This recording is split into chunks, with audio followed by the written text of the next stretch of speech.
So Environmentalist is saying that Lassa fever could have some connection to the environment. I'm not the expert, but I have one standing by. Joining me now on Network Africa is environmentalist Greg Odogwu. Thank you for staying with us on the program. Thank you. Good evening.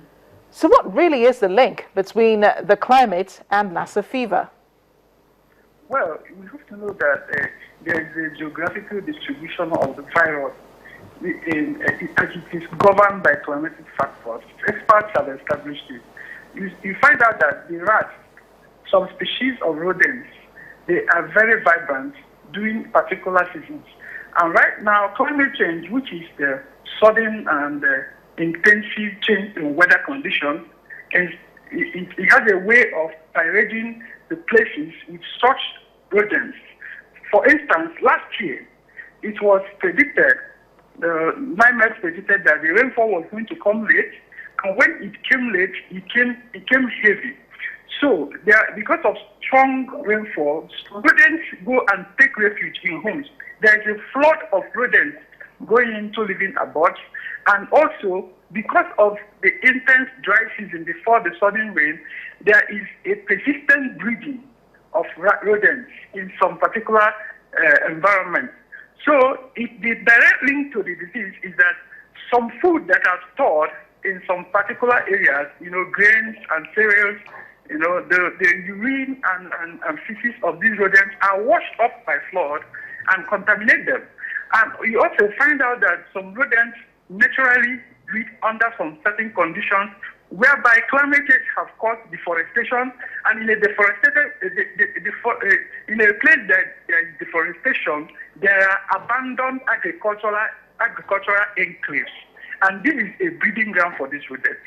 This is why right now we need more research on the ecological aspects of epidemiological cycle, so that we will have a nexus for researchers, for health officials to plan in every year, just like we plan for malaria in consonance with rainfall. We also have to plan Lassa fever in this. Let me give you an example. In America, in the year 1993, after a 6-year drought in the southwest part of the country, there was an epidemic called hantavirus pulmonary syndrome, HPS. It came because it's transferred by rats, by mice. So it came because during the drought season, rats and mice, they breeded so much that immediately after the drought and there came a sudden rain, it kind of invaded human abode, and the disease killed so much people. So also in Finland in 2008 to 2009, when the winter season was very mild, we found out that another mice transferred disease, HFRS, had also a mortality level of 3,500 in a population of about 5 million people. So scientists and experts are now planning in consonance with climate change, in consonance with weather patterns. And I think Nigeria, we have come of age where we have to plan for such exigencies. Greg, I just want to quickly find out, because right now the death toll has increased to about 40. Now that we're already in this situation, what do we do? How do we curb this? I mean, this is the climate we're talking about, so can it be controlled? No, the control now is we have to deploy environmental best practices to contain it, especially using our local food soldiers who are called environmental health officers. And this is the time that we have to take water hygiene and sanitation issues, wash issues, very seriously.